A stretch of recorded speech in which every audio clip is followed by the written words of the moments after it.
поздравляю с этой наградой. Наверное, это довольно-таки стало большой неожиданностью, судя по телефонному звонку и твоей реакции на этот телефонный звонок. Какие эмоции и впечатления по этому поводу?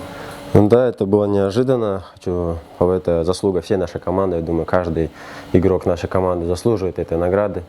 Так что, думаю, мы оправдаем ожидания наших болельщиков, всех, кто нас поддерживает. И второй круг проведем достойно. Можно ли сказать, что данная награда накладывает какую-то дополнительную ответственность? Ну, ответственность всегда она есть, она всегда была. Так что эта награда, наоборот, больше, мне кажется, стимулирует.